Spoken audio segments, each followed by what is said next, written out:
এই টবগুলো এখন ভর্তি করব, সম্পূর্ণ প্রস্তুত করে রেখে দেব। এই যে আমি একটার নিচে এই ইটের গুঁড়ো দিয়েছি, আর এই যে নারকেলের খোসাগুলো দিছি। এখন হালকা কিছু মাটি দেব।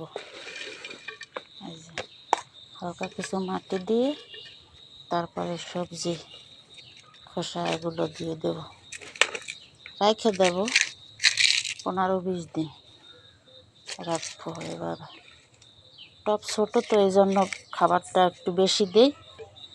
আবার কিছু মাটি দেব,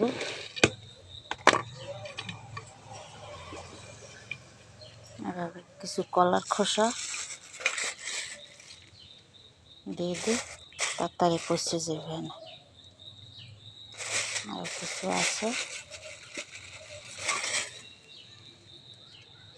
পলিথিন ভরে রাখছে এই জন্য তাড়াতাড়ি পচে গেছে।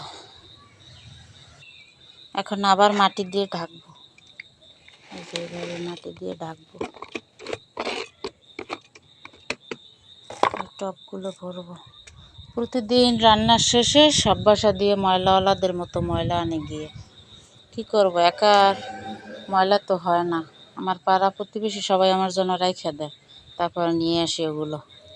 আনার পরে আবার ছাদে উঠেই তারপর এগুলো মাটির সাথে মিক্স করি। এগুলো সম্পূর্ণ এগুলো ভরা শেষ হইবে, তারপরে বাসায় চলে যাব।